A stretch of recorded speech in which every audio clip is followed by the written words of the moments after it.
qu'en dépit de ce qui précède, aussitôt alerté par le président de la République de l'attaque menée contre sa résidence privée, M. Léon Charles a immédiatement pris toutes les mesures, toutes les dispositions pour tenter de contrecarrer la sinistre entreprise que, malheureusement, le détachement dépêché sous les lieux, sous le commandement de l'inspecteur général Vladimir Paraison, n'a pu que constater la tragique fin de M. Jovenel Moïse. Qu'alors, M. Léon Charles, ayant pris position sur la place Saint-Pierre, a pris toutes les mesures pour empêcher la fuite des assassins par l'organisation des forces de police dont il assumait alors le commandement effectif. Que grâce à ce dispositif, l'équipe de commando, composée d'étrangers et d'haïtiens, a été mise hors de combat à l'entrée de la route de Kescorf.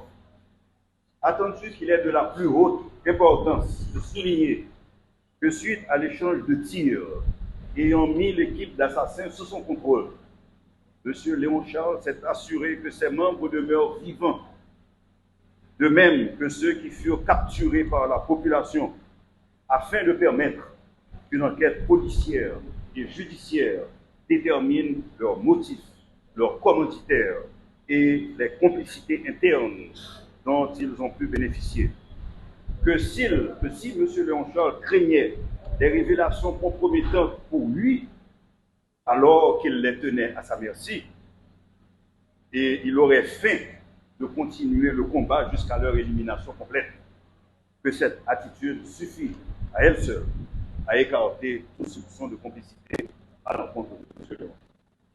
Attendu qu'il est de ce fait surprenant que le juge d'instruction, Walter Vesser-Voltaire, inspiré par des préjugés malveillants, ait pu, contre toute évidence, qualifier le comportement de M. Léon Charles de pourrianisme caravageur et insouciant, en ne s'étant pas transporté d'urgence accompagné de ses troupes sur les lieux, alors qu'il ressort de tous les témoignages et de ses propres déclarations que M. Léon Charles organisait en personne la riposte et barrait la fuite aux assassins moins de 30 minutes après avoir reçu les appels de détresse du président de la République.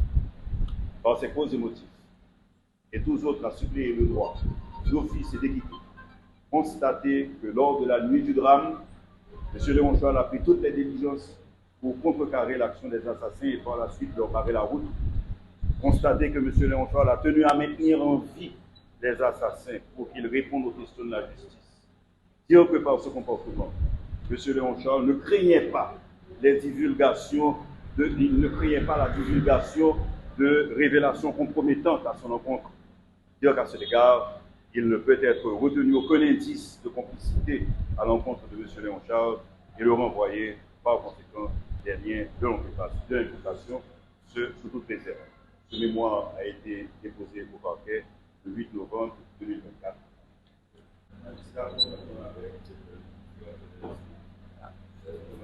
Vous êtes parlé un tout petit peu plus fort pour que nous puissions entendre là où nous sommes.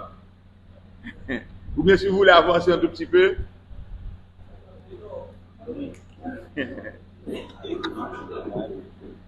Monsieur le Président, messieurs les membres de la Cour, je sollicite la parole avec mon confrère de l'Amour pour la défense des intérêts de M. Léon Charles. Lors de l'audience du 20 janvier 2025, nous avons lu l'acte d'appel par lequel M. Léon Charles s'élève contre l'ordonnance de renvoi qui a été prononcée contre lui. Et à votre invitation, donc, nous demandons la permission de lire le mémoire qui contient ces griefs. Alors, qu'il plaise à la Cour. Attendu que le 25 janvier 2024, le juge d'instruction Walter Vesser-Voltaire a rendu une ordonnance ainsi conçue, disons, je cite, disons qu'il y a lieu à poursuivre contre les inculpés, au numéro 25, Léon Charles, vu qu'il y a des charges concordantes et des indices suffisants susceptibles de justifier leur responsabilité des faits à eux reprochés.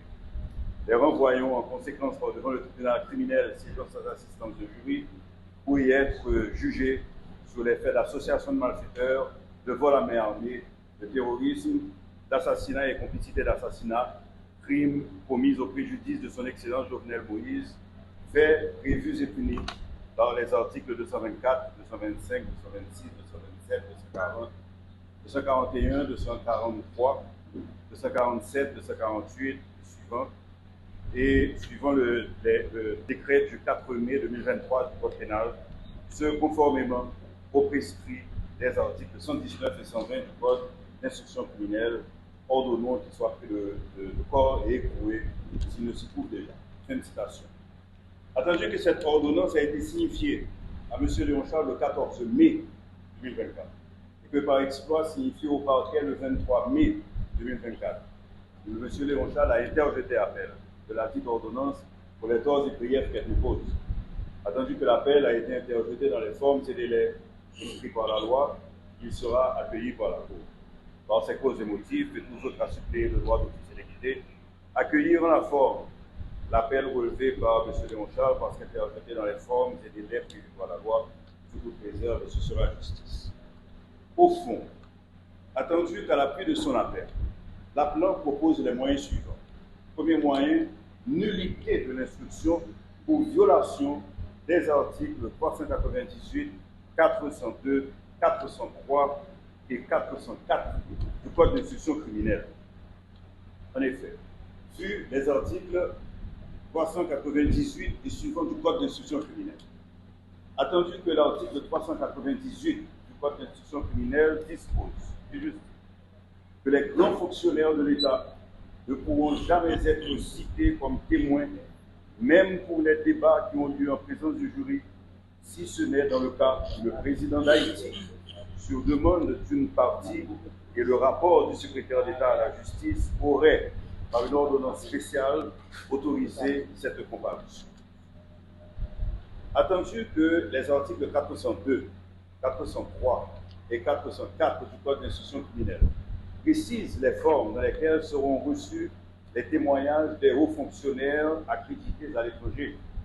En effet, dispose l'article 402 alinéa 3, le juge d'instruction adresse à un état des faits, demandes et questions sur lesquelles leur témoignage est requis, que cet état sera adressé au secrétaire d'État de la justice, qui en fera le renvoi sur les lieux et désignera la personne qui recevra la déposition, que cette déposition se fera par écrit et sera envoyée close et cachetée au greffe du juge requérant.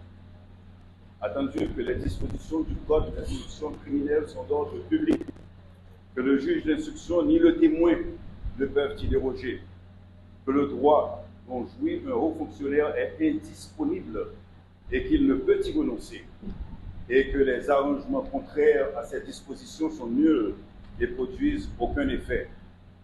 Attendu que le juge d'instruction dit avoir auditionné M. Léon Charles, alors représentant d'Haïti auprès de l'Organisation des États américains, dans sa chambre d'instruction criminelle le 23 novembre 2022, page 95 de l'ordonnance, que le juge d'instruction omet à dessein avoir entendu le même Léon Charles le 28 novembre 2022 et qu'il omet surtout avoir pratiqué une confrontation le 29 novembre 2022, dans un premier temps entre M.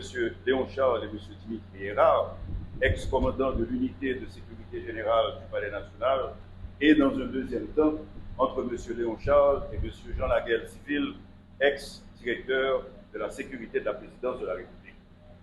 Attendu que ces auditions ont été tenues en violation flagrante des articles 398, 402 et 403 du Code d'instruction criminelle. Attendu que le Conseil des ministres, exerçant à l'absence du président de la République les fonctions présidentielles, a rendu le 19 décembre 2023 une ordonnance prise en application de l'article 400 du Code d'instruction criminelle autorisant M. Léon Charles, entre autres hauts fonctionnaires, à comparaître par devant le juge d'instruction dans le cadre de ses investigations suite à l'assassinat de M. Jovenel Moïse, ci-devant président de la République.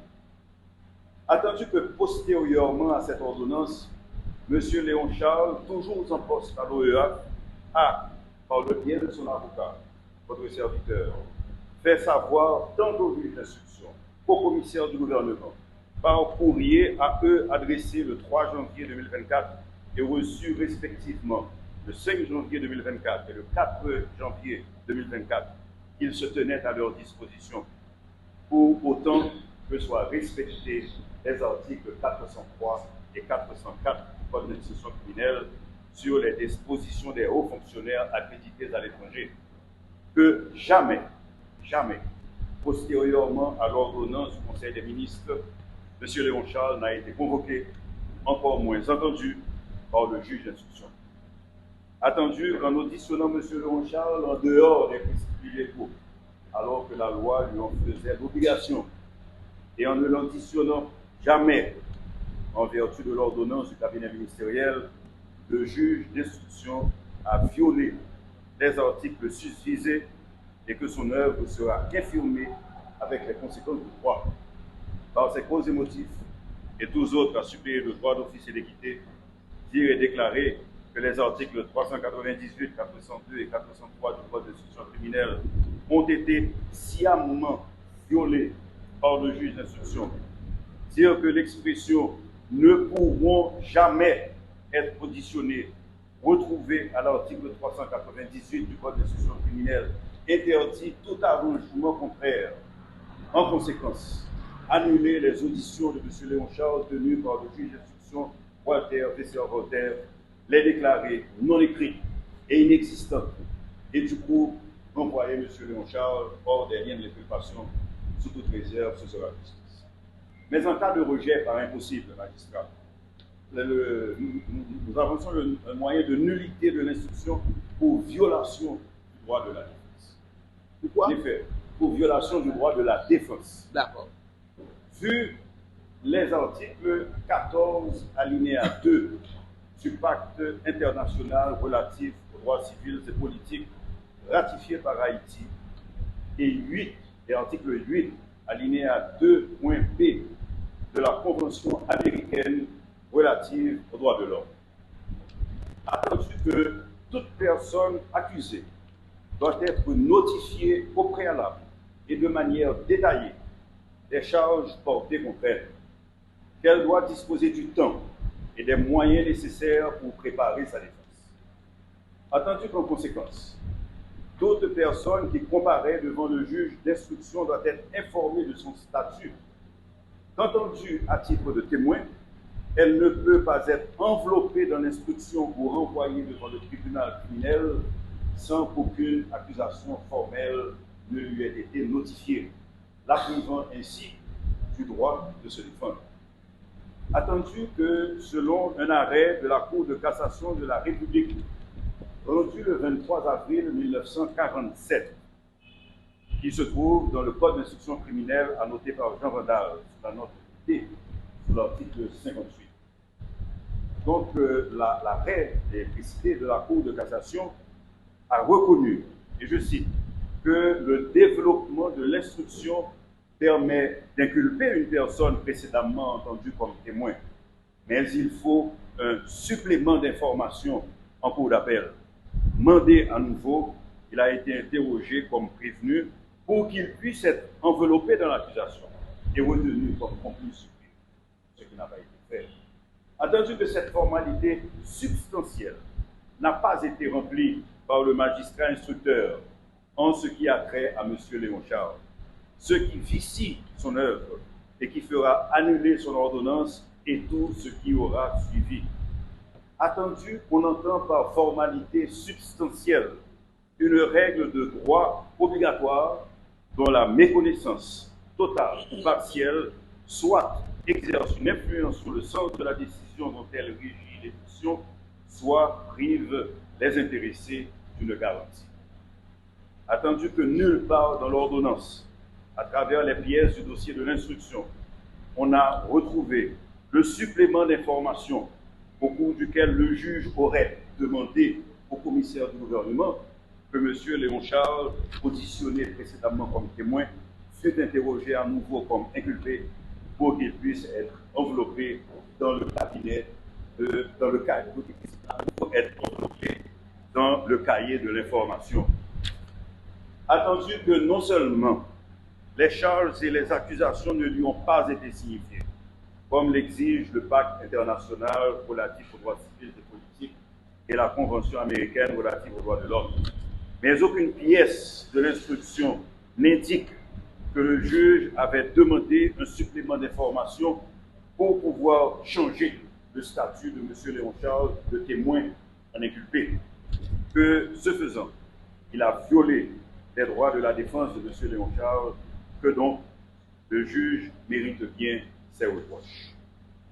Par ses causes et motifs et tous autres à suppléer le droit d'officialité, constater que M. Léon Charles est inclus dans l'ordonnance de renvoi comme complice d'un régicide alors qu'il n'était entendu qu'à titre de témoin, constater qu'il n'y a jamais eu de supplément d'information et qu'aucune charge ni accusation ne lui ont jamais été signifiées, dire que par conséquent, son droit à la défense a été violé. Par voie de conséquence, annuler l'instruction et tout ce qui aura suivi et renvoyer M. Léon Charles hors des liens de l'inculpation sous toute réserve. Ce sera la justice. Mais en cas de rejet, pareil possible, et pour la nullité de l'instruction pour fausse et mauvaise interprétation de l'article 45 du Code pénal et du décret du 6 janvier 2016 organisant les services de la présidence et dénaturation des faits et circonstances de la cause. Vu l'article 45 du Code pénal et le décret du 6 janvier 2016 fixant les missions et les attributions des organes et des services de la présidence de la République. Attendu que pour combattre son renvoi devant le tribunal criminel pour complicité, M. Léon Charles s'appuie sur 3 branches.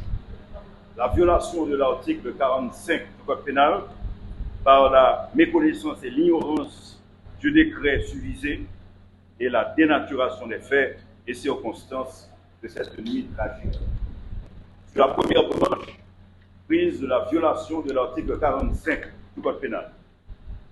Attendu que l'article 45 du Code pénal prévoit expressément comme élément matériel de la complicité 3 formes de participation.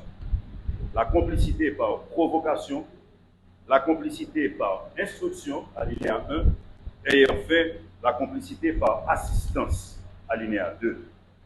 Que le complice doit avoir provoqué ou ordonné la commission de l'acte criminel par don, promesse, menace, appui d'autorité ou de pouvoir, machination ou artifice coupable. Soit avoir aidé à la perpétration du crime en procurant des armes, des instruments ou tout autre moyen, que la complicité suppose donc des actes positifs, comme l'indiquent tous les ouvrages et les traités de droit pénal, et que l'élément moral de la complicité suppose nécessairement que le complice ait agi sciemment. Attendu que sur ce point, la jurisprudence haïtienne est claire et constante. En effet, la Cour de cassation a décidé, et je cite, que les tribunaux sont astreints de s'expliquer dans leurs décisions sur un des cas énumérés à l'article 45 pour que la complicité soit dans une des conditions exigées par le dit article. C'est l'arrêt du 14 novembre 1870. Que, toujours selon la haute juridiction, et cette fois-ci dans un arrêt daté du 20 janvier 1871, la complicité, pour être punissable, doit réunir tous les éléments qu'exige l'article 45 du Code pénal. Que la Cour de cassation précise encore que, dans un arrêt daté du 16 juin 1875, que le législateur n'a pas abandonné le complice à des hasards, ni soumis son sort à des éventualités compromettantes et sans fixité. Que pour que le complice soit légalement punissable, il faut qu'il se trouve dans les conditions de l'article 45 du Code pénal. Il ne suffit point de dire que la complicité a été suggérée par tel ou tel. Il faut dire en quoi consiste cette complicité et comment la suggestion s'en est suivie. Préciser le fait de manière à ne laisser aucun doute à l'esprit. Tel est l'esprit de la jurisprudence. Et qu'enfin, là, c'est un arrêt toujours de la Cour de cassation daté du 1er avril 1942, l'analogie n'est pas permise en matière pénale. La complicité ne peut se constituer que par des faits positifs et matériels que le législateur a déterminés. Attendu que pour retenir la complicité de M. Léon Charles, le juge d'instruction prend l'allure d'un prêcheur en reprenant un extrait du discours d'investiture du président du Marseille estimé, en faisant référence aux bergers du troupeau qui en deviennent les loups, ceci ne pouvant être interprété que comme une insinuation et non comme un indice. Qu'il s'appuie sur une déclaration tendancieuse de M. Pierre Espérance qui n'était pas sur les lieux, à moins qu'on le sache, mais qui déclare sans embâche, toujours, et je lis l'instruction, M. Pierre Espérance qui déclare sans embâche que les responsables de la sécurité nationale, dont au premier chef le directeur général de la BNH, ont livré en pâture le président Jovenel Moïse dans la nuit du 6 au 7 janvier 2021. Fin de citation. De plus loin, le juge d'instruction brèche par des néologismes vulgaires et disgracieux pour affirmer que cette nuit-là, l'ancien directeur général de la BNH fit montre, et je cite, d'un pourrianisme caravacheur et insouciant. Fin de citation. Attendu en se contentant d'insinuations, en s'appuyant sur les déclarations accusatrices d'une personne non présente sur les lieux, mais avide de publicité, en agrémentant sa prétendue démonstration de mots ronflants mais inconnus de la langue française, sans chercher à identifier en quoi M. Léon Charles aurait activement et sciemment provoqué ou ordonné la mort du président Moïse, en quoi et à qui il aurait fourni les armes, les instruments ou tout autre moyen pour la consommation du crime, le juge d'instruction a violé l'article 45 du Code d'instruction criminelle et que son œuvre mérite la censure de la juridiction d'appel. Attendu que le juge, dans son ordonnance, a laissé un flou sur la prétendue complicité de M. Léon Charles, ce qui contrevient en l'espèce à l'esprit du législateur et que son œuvre ne résistera pas à la censure de la Cour. Par ses causes et motifs et tous autres à supérieur le droit d'officialité, constater que le juge d'instruction n'a pas dit en quoi consiste la complicité de M. Léon Charles et comment elle a été suggérée, et n'a donné aucune précision sur ce fait, de manière à ne laisser aucun doute à l'esprit. Renvoyé par conséquent M. Léon Charles hors des liens d'imputation, sous toute réserve, et ce sera juste. Sur la deuxième branche, nullité de l'ordonnance pour fausse et mauvaise interprétation du 6 janvier 2016 fixant les missions et les attributions des organes et des services de la présidence de la République. Attendu que parmi les services de la présidence se trouve la direction de la sécurité composée de diverses unités.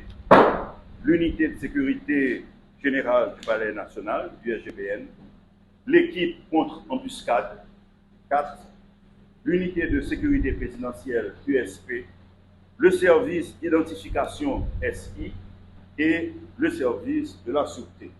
Ceci, ces différents services étant énumérés à l'article 34 du décret du 6 janvier 2016. Attendu que l'article 31 du décret du 6 janvier 2016 se lit de la manière suivante. La direction de la sécurité de la présidence de la République assure en permanence et en tout lieu la sécurité du président de la République, de sa famille, de son entourage travaillant, vivant ou de passage au Palais national, aux autres résidences officielles ou à la résidence personnelle du président de la République, et qu'elle est également responsable de la sûreté des lieux subventionnés et des biens s'y trouvant. Attendu qu'il est absolument important de noter que les activités de cette unité et de ses services sont coordonnées par le directeur qui en assure le commandement. C'est ce que dit l'article 32 de ce décret. et que, pour ce qui concerne la sécurité personnelle et immédiate du président de la République, celle-ci dépend de l'unité de la sécurité présidentielle USP, dont les membres sont recrutés par la présidence. Article 34, 2, 34, 3 de ce décret du 6 janvier 2016. Attendu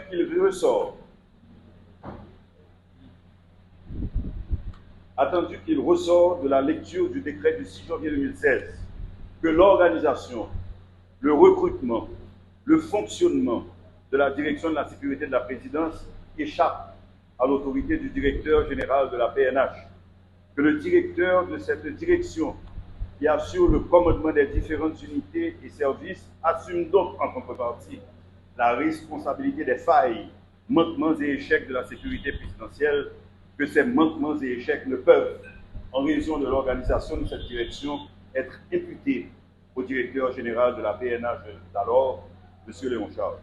Que donc le juge a fait une fausse et une mauvaise interprétation de ce texte et que par conséquent, l'ordonnance sera infirmée avec toutes les conséquences de droit. Par ces causes et motifs et tous autres à supérieur de droit, l'officier d'équité tire et déclarer que l'organisation de la sécurité du président de la République, de sa famille et des lieux où il se trouve incombe à la direction de la sécurité de la présidence. Il n'est pas placé sous le commandement du directeur général de la PNH. Dire qu'il ne peut être reproché au directeur général de la PNH les échecs de cette direction, dire que c'est à tort, que le juge d'instruction en a tiré argument pour déduire la complicité de M. Léon Charles, dire que sur ce chef, il n'existe aucun indice de complicité de M. Léon Charles dans l'assassinat de M. Jovenel Moïse et le renvoyer hors des liens d'inculpation, ce sera justice.